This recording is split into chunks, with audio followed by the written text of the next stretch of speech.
ലക്ഷ്മി അവിടെ കയറിയിട്ട് എത്ര ദിവസമായി, അതായത് ബൈൽഡാടായിട്ട് വന്നല്ലേ 62 ദിവസം നിൽക്കുമെങ്കിൽ സംസാരിക്കുക ലക്ഷ്മിനെ പറ്റി, അല്ലാണ്ട് വെറുതെ ഈ മരക്കഷ്ണത്തെ പറ്റി സംസാരിച്ചിട്ട് കാര്യം. പിന്നെ മാത്രമല്ല ലക്ഷ്മിയൊക്കെ മറ്റേ പറഞ്ഞാൽ ഒരു അക്കൗണ്ടബിലിറ്റി ഇല്ലാത്തവളാണ്. അത് ഞാൻ പറഞ്ഞ മറ്റേ ഇതിൽ ഞാൻ ഡിഫമേഷൻ കേസ് കൊടുക്കുന്നത്, ഞാൻ വക്കീലാണെന്ന് പേടിച്ച് അവള് മുള്ളി, അത് കാരണം അവൾ വന്നിട്ട് പിന്നെ സോറി പറഞ്ഞത്. അല്ലാണ്ട് ഇപ്പോഴും ഉണ്ട് ഭയങ്കര സന്തോഷം. അതായത് നമ്മൾ പ്രേക്ഷകരുടെ സപ്പോർട്ടോടെ തന്നെയാണ് ഈ 63 ദിവസം അവിടെ നിൽക്കാൻ പറ്റിയത്. ഈ പറഞ്ഞ പോലെ എന്താണ് അതിൻ്റെ പേര്, ഞാൻ നേരത്തെ പറഞ്ഞ പോലെ ഞാൻ FC ബോയ് ആയിട്ട് അതിനകത്ത് കയറി, ഞാൻ ഒരു ബിഗ് ബോസ് ലെജൻഡായിട്ട് ഇറങ്ങി. അപ്പോൾ അതിനൊരു സന്തോഷമുണ്ട്. നമ്മൾ ഇത്ര നാൾ TV കണ്ട് ഈ ഗെയിം കളിക്കണം, ഈ ഗെയിമിൽ കയറണം, അത് അത്രയും ഒരു ആഗ്രഹമുണ്ട്. പിന്നെ നമ്മൾ ഉള്ളിൽ കയറിയിട്ട് ഓരോ ആഴ്ചയിലും നമ്മൾ എൻ്റെ ഗ്രാഫിങ്ങിനെ മുകളിലേക്ക് പോയിക്കൊണ്ടിരിക്കുന്നത്. അപ്പോൾ അതിൻ്റെ ഒരു സന്തോഷം, ലാലേട്ടനായിട്ടൊക്കെ 9 ആഴ്ചയൊക്കെ നമുക്ക് സംസാരിക്കാൻ പറ്റിയപ്പോഴും അതൊക്കെ ഒരു സ്വപ്നമായിരുന്നു. അങ്ങനെ അതുകൊണ്ട് ഏഷ്യാനെറ്റിനോടും ഈ പറഞ്ഞ പോലെ ജിയോ ഹോട്ട്സ്റ്റാറിനോടും എൻ്റെ മോൾ ഷൈനോടും നമുക്കൊരു അതീവ കടപ്പാടുണ്ട്. ഈ പറഞ്ഞ പോലെ ഒരു ഗ്രാറ്റിറ്റ്യൂഡുണ്ട്. ഈ ഒരു ഓപ്പർച്യൂണിറ്റി ഒരുപാട് പേര് കൊതിക്കുന്നൊരു ഓപ്പർച്യൂണിറ്റിയിൽ നമുക്ക് വരാൻ പറ്റി. നമുക്കവിടെ നന്നായിട്ടുള്ളൊരു മികച്ചൊരു പ്ലെയർ ആകാൻ പറ്റി, ഒരു സ്ട്രോങ് പ്ലെയർ ആകാൻ പറ്റി. ഈ പറഞ്ഞ പോലെ അതൊരു എന്താണ് അതിൻ്റെ പേര്, നല്ല രീതിയിൽ തന്നെ എന്താണ് അതിൻ്റെ പേര്, എനിക്കൊരു എൻ്റെ ഒരു പ്രസൻസ് അവിടെ ഫീൽ ചെയ്യിക്കാൻ പറ്റി. മലയാളി പ്രേക്ഷകരോട് 1000 നന്ദി. എന്നെ സപ്പോർട്ട് ചെയ്ത് അവിടെ നിർത്തിയതിന്. നമ്മുടെ എന്താണ് ഫോട്ടോ കൊച്ചിയിൽ ഉള്ള ആൾക്കാരെ സപ്പോർട്ട് വേറെ, ഒരു സ്നേഹം വേറെ. എൻ്റെ വീട്ടിൽ നിന്നുള്ള ഫാമിലി വീക്കിൽ എനിക്ക് അമ്മയുടെ ഒരു ആഗ്രഹമായിരുന്നു അവിടെ വരണം എന്നുള്ളത്. അമ്മയും അനിയനൊക്കെ വന്നപ്പോൾ ഒരു സന്തോഷം. അങ്ങനെ ബിഗ് ബോസ് എന്നുള്ളൊരു ഗെയിം ഇത്രയും കാലം കളിക്കാൻ പറ്റി എന്നുള്ളതിൻ്റെ ഒരു എന്തായാലും ഒരു സാറ്റിസ്ഫാക്ഷൻ ഭയങ്കര. മറ്റൊരു കാര്യം ചോദിക്കട്ടെ, ഇതുവരെ ഈ കുറേ പേര് ഈ സീസണിൽ തന്നെ ഹിറ്റ് ആയി വന്നിട്ടുണ്ട്. പക്ഷേ ഏറ്റവും നല്ലൊരു സ്വീകരണം എയർപോർട്ടിൽ ഇപ്പോൾ കൂട്ടുകാരാണെങ്കിലും വന്നിട്ട് കിട്ടിയത് ഒനിയിലാണ്. അതെനിക്കറിയില്ലല്ലോ, ഞാൻ പുറത്ത് എല്ലാ വീക്കും വരുന്ന ഈ അഭിക്ഷ എടുക്കുന്നോണ്ട് പറയാനാണ് ഏറ്റവും വലിയൊരു സ്വീകരണം. ആ സൗഹൃദത്തെ കുറിച്ച് എന്താ പറയാനുള്ളത്? ഞാൻ ഭയങ്കര എന്താ പറയുക, എനിക്കൊരു ഞാൻ ഇതൊക്കെ കണ്ടിട്ടേ ഉള്ളൂ, ഇങ്ങനെ ആൾക്കാർക്ക് ഇത്ര വലിയ സ്വീകരണം കിട്ടുന്നത്. എൻ്റെ പിള്ളേർ ഓഫ്കോഴ്സ് അവിടെ ഉണ്ടായിരുന്നു, പിള്ളേർ വരുമെന്ന് എനിക്കറിയാമായിരുന്നു. അപ്പോൾ ഞാനീ പറഞ്ഞ പോലെ പിള്ളേരെ ഞാൻ പ്രതീക്ഷിച്ചായിരുന്നു. പക്ഷെ ഇത്രയും എന്നെ ശ്വാസം മുട്ടിക്കുന്ന തരത്തിൽ വീഡിയോ എടുക്കുന്ന ആൾക്കാരും ലൈറ്റും ഒക്കെ കണ്ടിട്ട് ഞാൻ ആക്ച്വലി ഫസ്റ്റ് ടൈമാണ് അങ്ങനെ ഒരു ഫീലിംഗ് ഉണ്ടായത്. വളരെയധികം എന്നെ ഞെട്ടിക്കുന്ന രീതിയിലായിരുന്നു കേട്ടോ സ്വീകരണം. ഭയങ്കര ഞെട്ടിപ്പോയി. ഇപ്പോൾ ബിഗ് ബോസ് ഹൗസിൽ ഏറ്റവും ജെന്യുവനായിട്ട് നിന്ന് കളിച്ച, അല്ലെങ്കിൽ ഏത് വിഷയത്തിലാണെങ്കിലും ഒരു അഭിപ്രായം പറയുന്ന കൃത്യമായിട്ട് പറഞ്ഞിട്ടുള്ള ഒരാളാണ്. വിവാദങ്ങൾ ഉണ്ടായിട്ടുള്ള അല്ലെങ്കിൽ വിമർശനങ്ങളൊക്കെ നേരിട്ടുണ്ടാകും പല കാര്യങ്ങളിലും, പല രീതിയിലുള്ള. പക്ഷെ അത് കൃത്യമായിട്ടുള്ള പോർട്രേറ്റ് ചെയ്തിട്ട് ആളുകളുടെ മുമ്പിൽ നിങ്ങളുടെ ഒരു സ്റ്റാൻഡ് എപ്പോഴും, ഇപ്പം നിങ്ങളൊരു നിലപാടുണ്ടായിരുന്നു. പക്ഷെ നിങ്ങൾ ആദ്യം ഒരു കോമ്പോ ഉണ്ടായിരുന്നു. ഇപ്പോൾ ഷാനവാസ്, നെവിൻ, അഭിലാഷ്, നിങ്ങളൊരു 4 പേരിലൊരു കോമ്പോ ആയിരുന്നു. പിന്നീട് ആ കോമ്പിനേഷനിൽ മാറ്റങ്ങൾ വന്നിട്ടുണ്ട്. അപ്പോൾ എന്തുകൊണ്ടായിരുന്നു അങ്ങനെ ഒരു ചേഞ്ചസ് ബിഗ് ബോസ് ഹൗസിൽ വന്നിട്ടില്ല? അല്ല, നമ്മളവിടെ ചെല്ലുമ്പോൾ എങ്ങനെയാണെന്ന് പറയാം, അത് ഗെയിം കളിക്കുമ്പോൾ ആദ്യം നമുക്കൊരു, ഇപ്പോൾ ഞാനും അഭിലാഷും ഫസ്റ്റ് ഡേ തൊട്ട് ലൈക്ക് ഞങ്ങൾ ഒരുമിച്ച് ഒരു ബെഡിലാണ് കിടന്നിരുന്നത് വെച്ചാൽ. അപ്പോൾ ഞങ്ങൾ ഫസ്റ്റ് ഡേ തൊട്ട് അത്രയും വലിയ കമ്പനി, ഇപ്പോൾ ഒരു ബിഗ് ബോസ് എത്ര സീസൺസ് എടുത്താലും ഫ്രണ്ട്സ് എന്നുള്ളൊരു കമ്പനി എടുത്ത് നോക്കുമ്പോഴത്തേക്കും എൻ്റെ അഭിലാഷിൻ്റെയും പേരുണ്ടാവും എപ്പോഴും. അത് ഞാനിപ്പോൾ വന്നപ്പോഴും അവനെ വിളിച്ച്. അപ്പോൾ അതുകൂടാതെ കഴിഞ്ഞ ആഴ്ച വിക്റ്റായി പോയി അവൻ, ഞാൻ ഈ ആഴ്ചയും. അപ്പോൾ അത്രയും ഞങ്ങൾ തമ്മിലുള്ള ഫ്രണ്ട്ഷിപ്പിൻ്റെ ഒരു ആഘാതം, ലൈക്ക് ഒരു ഡെപ്ത് അറിയാൻ പറ്റില്ലായിരിക്കും. അപ്പോൾ ഞാനും അഭിലാഷും കൂടി നിൽക്കുമ്പോൾ ഞങ്ങളുടെ കൂടെ ഈ പറഞ്ഞ പോലെ നെവിനൊരു അനിയനെ പോലെയാണ്. ഇപ്പോൾ എപ്പോഴും നെവിൻ വരും. പിന്നെ അത് കഴിഞ്ഞ് ഞങ്ങളുടെ കൂടെ വൈബ് പിടിക്കാൻ വേണ്ടി ഷാനവാസ് വരും. ഷാനവാസ് ഞങ്ങളുടെ കൂടെയും വൈബ് പിടിച്ച്. പിന്നെ അങ്ങനെ ആദ്യം ഈ പറഞ്ഞ പോലെ ഒരു ഈ 4 പേരായിരുന്നു കൂടുതൽ ഈ രാത്രി സമയത്ത് ഇരിക്കുക. അവിടെ ഈ രാത്രി ഇരുന്ന് നേരത്തെ എഴുന്നേറ്റ് ഭ്രാന്തന്മാരാണെന്ന് ഒരിക്കൽ ആൾക്കാർ ഏറ്റവും രാത്രി വരെ ഇരുന്നിട്ട് പിന്നെ അതിരാവിലെ എഴുന്നേറ്റ് സ്ട്രെച്ചിങ് ചെയ്ത് ഞങ്ങൾ കുറേ എക്സസൈസൊക്കെ ചെയ്തിരിക്കും. കാരണം ഞങ്ങൾ അത് ഈ എല്ലാവരും 7ൻ്റെ പണിയാണല്ലോ. ഞങ്ങൾക്കായിരിക്കും നമ്മുടെ ഇഷ്ടമുള്ള വസ്ത്രമൊന്നും ഇല്ല, ഭക്ഷണവും ഇല്ല. അപ്പോൾ അവിടെ ഉറപ്പായിട്ടും ഈ പറഞ്ഞ പോലെ ഒരു കൂട്ട് ഉണ്ടാവും എപ്പോഴും. നമുക്ക് എന്തായാലും ഒരുമിച്ച് കളിച്ച് കഴിഞ്ഞാൽ കുറച്ച് കൂടുതൽ സാധനങ്ങൾ കിട്ടും എന്നുള്ള രീതി. അല്ലാതെ എല്ലാവരും ഇൻഡിവിജ്വൽ ഗെയിം പ്ലെയേഴ്സാണ്. ഒരിക്കലും ഒരു കോംബോ കളിക്കാൻ നമുക്ക് ഈ പറഞ്ഞ പോലെ എന്താണ് അതിൻ്റെ പേര്, ഞാനും അഭിലാഷായാലും തന്നെ നല്ല ഫ്രണ്ട്സ് ആണെങ്കിലും ഞങ്ങൾ ഗെയിമിൽ അങ്ങോട്ട് കട്ടക്ക് നിൽക്കും, എതിർത്ത് നിൽക്കും. ചിലപ്പോൾ ചില അഭിപ്രായത്തിൽ വ്യത്യാസം ഉണ്ടാവും. ഞാൻ അഭിലാഷിനെ ആയിട്ട് ഒട്ടക്കാറുണ്ട് ചില കാര്യത്തിലൊക്കെ. അപ്പോൾ ഞങ്ങൾ എന്നാലും ഒരുമിച്ച് ഈ പറഞ്ഞ പോലെ ബെഡിൽ വന്ന് കിടക്കുമ്പോൾ ഞങ്ങളുടെ രീതിയിൽ ഗെയിം അനലൈസ് ചെയ്യും. ഞങ്ങൾ നോമിനേഷൻ ഒന്നും ഡിസ്കസ് ചെയ്യുക അങ്ങനത്തെ പരിപാടി ചിലപ്പോൾ സെയിം നോമിനേഷൻ ഒരിക്കലും വരാറില്ല. എന്നാലും ഈ പറഞ്ഞ പോലെ ഞങ്ങൾ ഈ പറഞ്ഞ പോലെ ഈ കുറേ ഡിസ്കഷൻ നടത്തും, ഗെയിം സ്ട്രാറ്റജി അങ്ങനത്തെ കാര്യങ്ങളൊക്കെ. അതൊക്കെയാണ് നമ്മുടെ ആ ഒരു ഫസ്റ്റ് ദിവസം ഞങ്ങൾ പറഞ്ഞു എടാ എന്തൊക്കെ ഉണ്ടായാലും നമുക്ക് ഈ പറഞ്ഞ പോലെ ഒരു ലാസ്റ്റ് ടാസ്ക് ഒക്കെ ചെയ്ത് കഴിഞ്ഞ് രാത്രി വന്നിട്ട് സംസാരിക്കാൻ ഒരു ബന്ധം വേണം. അത് ഞാനും അഭിലാഷും തമ്മിലുണ്ടായിരുന്നു. അതിൻ്റെ കൂടെ ചുറ്റിപ്പറ്റുന്ന ആൾക്കാർ കുറേ ഉണ്ടാവും. പക്ഷേ ഈ ഷാനവാസ് നിങ്ങളുടെ അടുത്ത് നിന്നൊരു അവസരവാദിയായിട്ടാണ് വെച്ചാൽ നിങ്ങളെ കുറേ നാൾ നിങ്ങൾ ഉപയോഗിച്ചു, അതിനുശേഷം അല്ലെങ്കിൽ അടുത്തൊരു അങ്ങനെ അവസരങ്ങൾ നോക്കി പോകുന്ന ഒരു വ്യക്തിയായിട്ട് തോന്നിയിട്ടുണ്ട്. ഞാൻ ചിലപ്പോൾ എല്ലാ ദിവസം ബിഗ് ബോസ് കാണുന്ന ഒരാളായതുകൊണ്ടാണ് കുറേ ദിവസം നിങ്ങളുടെ കൂടെ നിൽക്കും, അത് കഴിഞ്ഞിട്ട് മാറി നിന്നിട്ട് പറയും നിങ്ങൾ ശരിയല്ല എന്ന് വെച്ചാൽ നിങ്ങൾ ചിലപ്പോൾ കണ്ടിട്ടുണ്ടാവില്ല. പക്ഷേ ഒരു ഇപ്പം നിങ്ങൾ തന്നെ ഒരു അവസരങ്ങൾ മുതലെടുക്കുന്ന ഒരു വ്യക്തിയായിട്ടാണ് പലപ്പോഴും നിൽക്കുന്നത്. പക്ഷെ പുറത്തേക്ക് വേറൊരു മെയിൽ ഷോവനിസ്റ്റ് എന്നുള്ള പേരാണുള്ളത്. അപ്പം സ്ത്രീകൾക്കെതിരെയുള്ള അദ്ദേഹത്തിൻ്റെ ഒരു പെരുമാറ്റം മോശമാണ് നിങ്ങൾക്ക് എപ്പോഴും തോന്നിയത്? പുള്ളി ഒരു മെയിൽ ഷോവിനിസ്റ്റ് എന്നൊക്കെ ഉള്ള എനിക്ക് തോന്നിയിട്ടില്ല. കാരണം വെച്ചാൽ നമുക്ക് അങ്ങനെ പറയാൻ പറ്റില്ല. പുള്ളി ഒരു ഫസ്റ്റ് ഓഫ് ഓൾ മനസ്സിലാക്കേണ്ട ഒരു കാര്യം, നമുക്ക് അവിടെ അകത്തുനിന്ന് തോന്നുമ്പോഴേ പുള്ളിക്ക് സുഖമില്ല. പുള്ളി സുഖമില്ലാത്ത മനുഷ്യൻ, ഒരു അറ്റാക്കൊക്കെ വന്ന മനുഷ്യനാണ് പുള്ളി. അവിടെ ഇപ്പോൾ അതില നൂറക്ക് ഒരു ഇക്കാണ് പുള്ളിക്കൊരു പണ്ട് കളിയാക്കും അണ്ണൻ എന്ന് പറഞ്ഞിട്ട്. അപ്പം അണ്ണൻകളി ഉണ്ട് പുള്ളിക്ക്, അത് പുള്ളിയുടെ ഒരു നേച്ചറാണ്. പക്ഷെ പുള്ളി ഇപ്പോൾ ജിസയിലായിട്ട് സംസാരിക്കാൻ എന്താണെന്ന് എനിക്കറിയില്ല. പക്ഷേ ജിസയിലിൻ്റെ അടുത്തൊക്കെ നോക്കിക്കഴിഞ്ഞാൽ പുള്ളി വേറൊരു രീതിയിലാണ് പുള്ളി ഒരു സംസാരം. ജിസയിലിൻ്റെ അടുത്തൊക്കെ പുള്ളിക്ക് ഈ ഭയങ്കര സൗണ്ട് വെച്ചുമ്പോൾ വേണം. പിന്നെ ഫസ്റ്റ് തൊട്ടിൻ്റെ സൗണ്ട് പോയി എന്ന് പറഞ്ഞിട്ട് ഇങ്ങനെ പറഞ്ഞുകൊണ്ടിരിക്കുന്ന ആളാണ് പുള്ളി. അല്ലാതെ നമ്മളായിട്ട് ഉടക്കാൻ വേണ്ടിയുള്ള കാരണങ്ങൾ എന്നൊക്കെ പറഞ്ഞു കഴിഞ്ഞാൽ അതിപ്പോൾ ഞാൻ പറഞ്ഞില്ലേ, ഞങ്ങളൊരു കോംബോ അല്ല ഗ്രൂപ്പല്ല. ഉടക്കേണ്ട സമയത്ത് ഉടക്കും. ഷാനവാസ് എന്താണ് അവസരവാദി എന്നൊക്കെ അങ്ങനെയൊക്കെയുള്ള അലിഗേഷൻസ് ഒന്നും എനിക്ക് പറയാൻ പറ്റില്ല. കാരണം വെച്ചാൽ പുള്ളി നമ്മളെ കുറ്റം പറയണ്ടെന്ന് പറയും. നമ്മളെ കുറ്റം പറഞ്ഞ ആൾക്കാർ കുറേ ഉണ്ടാവില്ല.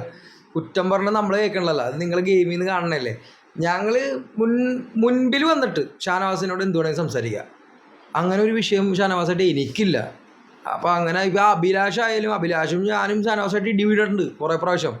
ഷാനവാസിൻ്റെ ആ സാധനവും പിന്നെ ആ ടോട്ടൊക്കെ ഒരു ക്യാരക്ടറാണ് ഷാനവാസ് ഒരു എന്താ പറയുക, നമ്മുടെ ഏഷ്യാനെറ്റിൽ തന്നെ ഭയങ്കര ഫേമസ് ആയിട്ടുള്ള ആളാണല്ലോ ഇത്രയും വർഷമായിട്ട്. ഷാനവാസിന് അതിൻ്റെ ആയിട്ടുള്ള ഈ പറഞ്ഞ പോലെ ഒരു പ്രേക്ഷക അക്സെപ്റ്റൻസ് ഉണ്ട്. നമ്മളൊക്കെ അവിടെ ചെന്നിട്ട് ബിഗ് ബോസിലെ ഗെയിമേഴ്സാണ് അയക്കണം.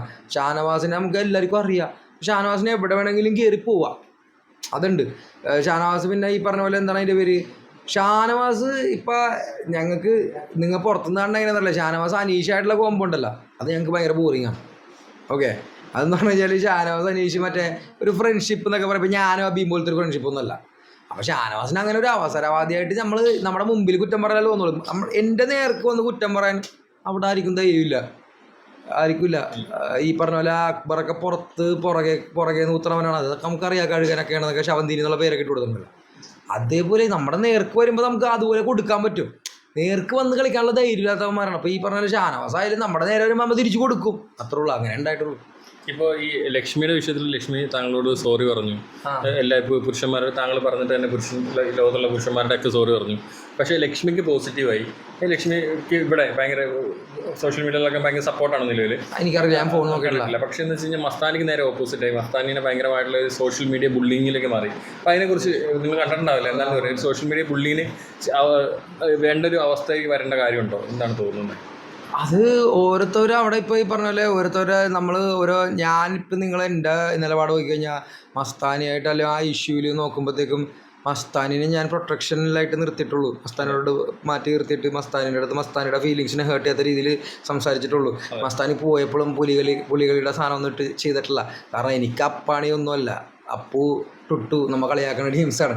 അവന്മാരിപ്പോൾ ഈ മസ്താനിയായിട്ടുള്ള പ്രശ്നം അവന്മാരുടെ പ്രശ്നം, നമുക്ക് നോക്കേണ്ട ആവശ്യമില്ല, വെറുതെ എർത്ത് പഠിക്കില്ല. പിന്നെ ഈ പറഞ്ഞ നമുക്കറിയില്ല സോഷ്യൽ മീഡിയയുടെ കാര്യങ്ങൾ. ഞാൻ ഫോൺ ഇപ്പോൾ കിട്ടിയുള്ളൂ, എൻ്റെ അനിയൻ്റെയിലായിരുന്നു ഫോൺ, ഇപ്പോൾ കിട്ടിയുള്ളൂ. അപ്പോൾ ഈ പറഞ്ഞ പോലെ ലക്ഷ്മി എന്ന് പറഞ്ഞു കഴിഞ്ഞാൽ വെറും വേസ്റ്റ് ഒരു കണ്ടസ്റ്റൻ്റാണ്. ലക്ഷ്മീനെ എനിക്കൊരു ക്യാരക്ടറുള്ള ആളായിട്ട് തോന്നിയിട്ടില്ല. വെറും ഈ പറഞ്ഞ പോലെ ഞാൻ ലക്ഷ്മിക്ക് ഒരു വാക്ക് ഉപയോഗിച്ചു, പക്ഷേ ഇത് കാണിച്ചെന്ന് അറിയില്ല. Third rate nasty frigid piece of wood, വെറും ഒരു മരക്കഷ്ണമാണ് ലക്ഷ്മി. അതായത് ലക്ഷ്മിനോട് എനിക്ക് പ്രത്യേകിച്ച് വലിയ വികാരമൊന്നുമില്ല. ഈ പറഞ്ഞ പോലെ ലക്ഷ്മി എന്നൊക്കെ പറഞ്ഞു കഴിഞ്ഞാൽ വല്ലവരും പ്രശ്നത്തിൽ കയറിയിട്ട് ഇപ്പം അക്ബർ ശവന്തീനിയാണെന്നെങ്കിലും പറയാം, അതിനകത്ത് എന്തെങ്കിലും ഒരു ഉടായ്പ് കാണിക്കണവനാണെന്ന് പറയും. ഈ ലക്ഷ്മി വെറുതെ ഒരു ലക്ഷ്മിയുടെ സൗണ്ട് കേൾക്കണല്ലോ. എനിക്ക് തോന്നുന്നു ലക്ഷ്മിയുടെ സൗണ്ട് ഇപ്പോൾ ലക്ഷ്മി ഒരു ആദിലെന്ന് പറഞ്ഞിട്ടൊരു പ്രശ്നം ഉണ്ടല്ലോ, ആ പ്രശ്നം തന്നെ ഞങ്ങൾ കേൾക്കണത് ടി വി കാണിച്ചപ്പോഴാണ്, വോളിയം കൂട്ടിയിട്ട്. ഞങ്ങൾക്ക് കേട്ടില്ല, അത്രയ്ക്കും വേറെ ഒരു ലക്ഷ്മി വഴി തെറ്റി വന്നതാണ് അവിടെ. പിന്നെ ലക്ഷ്മിക്ക് എനിക്ക് തോന്നുന്നത് ഇത്ര നിൽക്കണമെങ്കിൽ വലിയ ഹെവി PR കൊടുത്തിട്ടുണ്ടാവും. അല്ലാതെ ലക്ഷ്മിക്ക് അവിടെ ഒരു കളി എന്ന് പറഞ്ഞ സാധനമില്ല. ഇന്നത്തെ എൻ്റെ വിക്ഷൻ എപ്പിസോഡിൽ ലക്ഷ്മി പറയുന്നുണ്ട് ഞാൻ തന്നെ ഒരു ആക്റ്റീവ് അല്ലാത്തതാണ്. അത്രയും തണുത്തൊരു കണ്ടസ്റ്റൻറ്റിനെ അവിടെ വെച്ചോണ്ടിരിക്കണ നാട്ടുകാരുടെ മനസ്സിലായി, എനിക്കറിയില്ല നാട്ടുകാർ എന്താണ് നോക്കണത്, എന്താ കണ്ടേക്കണത്. ലക്ഷ്മി ഇങ്ങനെ മറ്റേ രാജരവിവർമ്മയുടെ ഒരു ചിത്രത്തിലൊക്കെ കാണുന്ന പോലെ ഒരു മൂലക്ക് ഇരിക്കണ, ഒരു മൂലക്കൊരു മുത്തിയമ്മ, അത്രേ ഉള്ളൂ ലക്ഷ്മി, മരക്കഷ്ണം. എന്നാൽ അതിലെ ഒരു എന്താണ് അതിനെ പറ്റി പറയണ, എനിക്ക് എന്ത് പറയണം ലക്ഷ്മിനെ പറ്റി. ലക്ഷ്മിയൊക്കെ അവിടെ ഉണ്ടാകുന്ന തന്നെ അറിയില്ല. ഇങ്ങനെ വന്നിട്ട് ലക്ഷ്മി എന്നൊക്കെ പറഞ്ഞ് ചാടി ഇങ്ങനെ അവിടെ മറ്റേ തുള്ളി നടന്നിട്ടൊക്കെ എൻ്റെ അടുത്തുള്ള പ്രശ്നത്തിൽ മറ്റേ ബാത്റൂമിലൊക്കെ വന്നിട്ട് മൈക്കിടുക. അത് തന്നെ ഇതിൽ വോളിയം ബൂസ്റ്റ് ചെയ്ത് കാണിക്കണം. ഞാൻ ആദ്യം കേൾക്കല്ല, എന്താണ് നീ പറയണതെന്നാണ് ആദ്യം ചിന്തിക്കണം, പിന്നെയാണ് മനസ്സിലായി അതൊക്കെ എനിക്ക് ഇവിടെ വോളിയം ബൂസ്റ്റ് ചെയ്ത് കാണിക്കണം എന്ന് തോന്നുന്നു. അത് ഞാൻ പിന്നെ ലാലേട്ടൻ്റെ എപ്പിസോഡിലാണ് ഇവള് ഈ പറഞ്ഞതൊക്കെ എന്താണെന്ന് ആ സമയത്ത് നമ്മൾ പ്രതികരിക്കുക. ഇവള് കണ്ടാന്ന് നോക്കണം, ഇവള് കാണാത്ത കാര്യത്തിനൊക്കെ പോയി പറയണതിൽ വെറും ചാണാപ്പുളി ഇത്രയും പരിയേറ്റ് വന്ന എനിക്ക് മനസ്സിലായില്ല ഏഷ്യാൻ്റെ. അതായത് ഞാനിപ്പോൾ 62 ദിവസം ഉണ്ടായിരുന്നല്ലോ അവിടെ. ലക്ഷ്മി അവിടെ കയറിയിട്ട് എത്ര ദിവസമായി, അതായത് ബൈൽഡാടായിട്ട് വന്നല്ലേ, 62 ദിവസം നിൽക്കുമെങ്കിൽ സംസാരിക്കുക ലക്ഷ്മിനെ പറ്റി, അല്ലാണ്ട് വെറുതെ ഈ മരക്കഷ്ണത്തെ പറ്റി സംസാരിച്ചിട്ട് കാര്യം. പിന്നെ മാത്രമല്ല ലക്ഷ്മിയൊക്കെ മറ്റേ പറഞ്ഞാൽ ഒരു അക്കൗണ്ടബിലിറ്റി ഇല്ലാത്തവളാണ്. അത് ഞാൻ പറഞ്ഞ മറ്റേ ഇതിൽ ഞാൻ ഡിഫമേഷൻ കേസ് കൊടുക്കുന്നത്, ഞാൻ വക്കീലാണെന്ന് പേടിച്ച് അവൾ മുള്ളി. അത് കാരണം അവൾ വന്നിട്ട് പിന്നെ സോറി പറഞ്ഞത്, അല്ലാണ്ട് അവൾ സ്വന്തമായിട്ട് സോറി പറഞ്ഞ അവളല്ല. നിങ്ങൾ തന്നെ ആലോചിച്ച് നോക്കിയാൽ ആ പറഞ്ഞപ്പോഴാണ് അവൾ പേടിച്ചത്. ഈ പറഞ്ഞ പോലെ വെറും പേടിച്ചു കൂടിയാണ് ലക്ഷ്മിക്ക് അവിടെ വന്നേക്കണേ. ഞാൻ പറഞ്ഞ വഴിയേറ്റ് വന്നതാണ് ലക്ഷ്മിയൊക്കെ, ഒരു പിടിയില്ല എങ്ങനെയാണ് വന്നതെന്ന്, എന്ത് കണ്ടിട്ടാണ് കൊണ്ടുവന്നേക്കണമെന്ന് അറിയില്ല, ഒരു ഐഡിയ ഇല്ല. ഈ ആര്യൻ്റെ അനുമോൾ ഒരു കാര്യം പറയുന്നു, അതിനുശേഷം അഭിലാഷ് പുറത്തിറങ്ങി എന്ന് പറഞ്ഞു, അതിനെക്കുറിച്ച് സംശയമുണ്ട്. ആ ബന്ധത്തിൽ വേറെ അപ്പൊ ഞാൻ അഭിലാഷിനെ ഉടക്കിയല്ല, അഭിലാഷായിട്ട് ഓർമ്മയില്ല. അഭിലാഷായിട്ട് ഞാൻ അന്ന് അഭിലാഷായിട്ട് അപ്പം തന്നെ പറഞ്ഞു, ഞാൻ അങ്ങനെ പറയാൻ നിൽക്കരുത്, ഞാൻ അനുമോളുടെ സൈഡിൽ നിൽക്കാൻ നിൽക്കരുതെന്ന് പറഞ്ഞിട്ട് ഞാൻ പറഞ്ഞിട്ട് അങ്ങനത്തെ ഒരു കാര്യത്തിലേക്ക് കൊണ്ടുവരുമെന്ന് പറഞ്ഞിട്ട് ആ രീതിയിലാണ് ഞാൻ അന്ന് അഭിലാഷായിട്ട് സംസാരിച്ചത്. അഭിലാഷിനെ പിന്നെ ഞാൻ പറഞ്ഞ് മനസ്സിലാക്കി കൊടുത്തതെന്ന് വെച്ചാൽ അഭിലാഷ് അനുമോളുടെ വാക്ക് കേട്ടിട്ടാണ് പറയണത്. അപ്പം പിന്നീട് അഭിലാഷിന് മനസ്സിലായി അഭിലാഷ് തെറ്റാണെന്ന് പറഞ്ഞിട്ടുള്ള. ആ സമയത്ത് ഞാനും അഭിലാഷും ഫ്രണ്ട്സ് ആയതുകൊണ്ടേ ഞങ്ങൾക്ക് പറഞ്ഞാൽ ബേസ് ആയിട്ട് ചെയ്യാൻ പറ്റും. പിന്നെ ആ ഇഷ്യൂവിൽ ഞാൻ സംസാരിച്ചത് നിങ്ങൾക്ക് കേട്ടോന്ന് പറഞ്ഞാൽ ഞാൻ ഒരു 2 മണിക്കൂർ രാത്രി അനുമോളൊരു ക്ലാസ് കൊടുത്തു. അനുമോളെ കുടുംബ പ്രഷർ എന്ന് പറഞ്ഞുകൊണ്ടിരിക്കാണ്ട് ഇതെല്ലാം ഈ പറഞ്ഞ പോലെ നമുക്കൊരു കുറേ കാര്യങ്ങൾ പ്രോഗ്രസീവായിട്ട് ചിന്തിക്കണം എന്നുള്ള രീതിയിൽ പറഞ്ഞിട്ട് അന്ന് ഏറ്റവും കൂടുതൽ സപ്പോർട്ട് ഞാൻ ചെയ്തത് ജിസേലിനെ ആര്യ തന്നെയാണ്. കാരണം അവർക്ക് ആ സപ്പോർട്ട് ആവശ്യമുണ്ടായിരുന്നു ആ സമയത്ത്. ഓക്കെ, ഇപ്പോൾ ഈ ഒരു വിഷയം വന്നപ്പോഴത്തേക്ക് ഇപ്പോഴും ഈ പറഞ്ഞ പോലെ നിങ്ങൾ കാണുന്ന പറഞ്ഞാൽ അക്ബർ വളച്ചൊടിക്കണതാണ്. അതായത് ജിസേൽ തന്നെ പറയും, ജിസേൽ പറഞ്ഞിട്ട് അക്ബർ വളച്ചൊടിക്കാൻ ശ്രമിക്കണം എന്ന് പറഞ്ഞിട്ട്. ആര്യനും ഞാൻ പറഞ്ഞില്ല, ആര്യനൊരു അനിയനെപ്പോലെ നമുക്ക് ആര്യനെ അങ്ങനെ കണ്ടിട്ടുള്ളൂ. ഈ പറഞ്ഞ പോലെ ഒരു ഞാൻ എന്നോട് ചോദിച്ചപ്പോൾ പറഞ്ഞതെന്ന് പറഞ്ഞാൽ എനിക്ക് ആരാണ് ജയിക്കണമെന്ന് ആവശ്യമെന്ന് പറഞ്ഞപ്പോൾ ഈ ബിഗ് ബോസ് ആര് ജയിക്കണമെന്ന് പറഞ്ഞപ്പോൾ ഞാൻ പറഞ്ഞത് ഒന്നെങ്കിൽ അനീഷ് ജയിക്കണം. കാരണം അനീഷ് ഒരു ടെംപ്ലേറ്റ് ആയിട്ട് വന്ന ആളാണ്. അനീഷ് ആ ടെംപ്ലേറ്റിൽ തന്നെ നിൽക്കണേ. അനീഷിൻ്റെ കൂടെ എർത്ത് പിടിക്കാൻ വന്ന ആൾക്കാർ പലവരും ഉണ്ടാവും. അനീഷിൻ്റെ അടുത്ത് നിങ്ങൾ ഈ ബിഗ് ബോസ് സീസൺ 7 ഇത്രയും ദിവസം ഞാൻ നിന്നിട്ട് അനീഷായിട്ട് എൻ്റെ സംസാരം എങ്ങനെയാണെന്ന് നോക്കിയാൽ മതി, ഞാനും അനീഷും തമ്മിലുള്ള സംസാരം എങ്ങനെയാണെന്ന് നോക്കിയാൽ മതി. അനീഷ് എന്നെ സ്ട്രോങ് ഗെയിമർ ആയതുകൊണ്ടാണ് നോമിനേറ്റ് ചെയ്യണം. അല്ലാതെ അനീഷ് അങ്ങനെ ഒരു പ്രശ്നം ഈ പറഞ്ഞ പോലെ ഞാനും അനീഷും തമ്മിൽ അനീഷ് എന്നോട് ഡൗട്ട് ക്ലിയർ ചെയ്യും, ഞാൻ സംസാരിക്കും, ഇതൊക്കെ ഉണ്ട്. അല്ലാതെ ഈ പറഞ്ഞ പോലെ എന്താണ് ഈ മറ്റേ കുറേ ഈ നമ്മളൊരു എന്താണ് അതിൻ്റെ ഒരു കുറേ ടീം വന്നിട്ട് മറ്റേ അപ്പും ടുട്ടും കൂടി വന്നിട്ട് ഞങ്ങൾ കപ്പടിക്കാൻ വേണ്ടി വന്നേക്കണമെന്ന് പറയുമ്പോൾ നമ്മുടെ അടുത്ത് കപ്പെടുത്ത് കൊടുക്കാൻ വന്നേക്കണമല്ല, അവിടെ നമ്മുടെ കളി കളിക്കാൻ വന്നേക്കണല്ലേ. അപ്പോൾ ഈ പറഞ്ഞ പോലെ അപ്പും ടുട്ടുവിൻ്റെ കളി പൊളിക്കാന്നുള്ളതാണ് നമ്മുടെ മെയിൻ കളി. അപ്പോൾ അപ്പും ടുട്ടുവിൻ്റെ കളി പൊളിച്ച് അപ്പു നേരത്തെ വീട്ടിൽ പെട്ടിയും ബാക്കിയൊക്കെ പോയി. പിന്നെ ഈ പറഞ്ഞ പോലെ ടുട്ടു ഉണ്ട് അവിടെ മനസ്സിലായി. അപ്പോൾ ടുട്ടു എന്ന് പറഞ്ഞാൽ എന്തെങ്കിലുമൊക്കെ ചെയ്തിട്ട് പാട്ട് പാടിയിട്ട് അവിടെ ഇരിക്കും. അപ്പോൾ ടുട്ടു അല്ലാണ്ട് ടുട്ടു വേറെ കളിയൊന്നുമില്ല. അപ്പം ഞാൻ നോക്കുമ്പോഴത്തേക്കും ടുട്ടു ഇനി എത്ര ദിവസം പോകണമെന്നുള്ളത് ഈ പറഞ്ഞ പോലെ ഒരു ടുട്ടുയുടെ PR ഭയങ്കര ഇത്രയും പൈസ ഒന്നും നമുക്കില്ല PR വെക്കാൻ വേണ്ടി. ടുട്ടുയുടെ PR അവിടെ ഭയങ്കര ഇതാണെന്നൊക്കെ പറഞ്ഞാൽ അവിടെ മാതറക്കാറുണ്ട് ടുട്ടു. അപ്പോൾ ആ ടുട്ടു പറഞ്ഞ ടുട്ടു ജയിക്കുന്നതാണ്. അതിന് കൂടത്തുള്ള നടക്കണമായിരുന്നു ആര്യനും ഈ ആൾക്കാരൊക്കെ. അപ്പോൾ നമ്മൾ പറയും നീ നിൻ്റെ കളി കളിക്കുന്നു, ഫസ്റ്റ് ആഴ്ച തന്നെ പറഞ്ഞു നീ നിൻ്റെ കളി കളിക്കുന്നു. അപ്പോൾ അത് തന്നെ ഈ പറഞ്ഞ പോലെ ടുട്ടുൻ്റെ ചിയർ ലീഡേഴ്സ് ആയിരുന്നു നമ്മുടെ പെങ്ങന്മാരാദ്യം ആദില നൂറ് എൻ്റെ സിസ്റ്റേഴ്സ്. അവരെ അവിടെ നിന്ന് പറഞ്ഞ് മാറ്റി. പിന്നെ അതുകൊണ്ട് ഈ പറഞ്ഞ പോലെ അവർ മനസ്സിലാക്കി ഇപ്പം ടുട്ടു എന്താണെന്നുള്ള അവർക്ക് ക്ലിയർ ആയിട്ടുള്ള ധാരണ ഉണ്ട്. അവർ ചേട്ടന്മാരൊക്കെ മാറിയല്ല, അവരാണിപ്പോൾ ചേട്ടൻ ഞാനാണ്. അപ്പോൾ ഈ പറഞ്ഞ എന്താണെന്ന് അതിൻ്റെ പേര് അത് അവരായിട്ടുള്ള ബന്ധം അങ്ങനെയാണ് നമുക്ക്. ഇപ്പം ഈ പറഞ്ഞ പോലെ ഈ ഒരു എന്താണ് ഞാൻ പിന്നെ ഈ പറഞ്ഞ പോലെ ഈ ഓരോരുത്തർ അവിടെ കളിക്കണത് സ്വന്തമായിട്ടൊരു ഇൻഡിവിജ്വൽ ഗെയിം കളിക്കുന്ന ആൾക്കാർ നിങ്ങൾ ശ്രദ്ധിച്ച് നോക്കി കഴിഞ്ഞാൽ ആദ്യം തന്നെ പുറത്താവും. ഇൻഡിവിജ്വൽ ഗെയിം കളിക്കുന്ന ആൾക്കാർ പുറത്താവും. അത് ആ ഗെയിമിൻ്റെ ഒരു രീതിയാണ് ഇൻഡിവിജ്വൽ ഗെയിം. അനീഷ് ഒരു ടെംപ്ലേറ്റ് പിടിച്ചേക്കണം. ഞാൻ പറഞ്ഞു അനീഷിനോട് എനിക്ക് ഞാനിപ്പോൾ ഒരു ആഗ്രഹം പറയുകയാണെങ്കിൽ ഒന്നെങ്കിൽ അനീഷ് ജയിക്കണം, അല്ലെങ്കിൽ നെവിൻ ജയിക്കണം, എൻ്റെ അനിയൻ ജയിക്കണം, അല്ലെങ്കിൽ ഏകൻ അനിയനായിട്ടുള്ള ആര്യൻ. ഈ 3 പേരെ എനിക്ക് ജയിക്കാൻ താല്പര്യമുള്ള അവിടെ.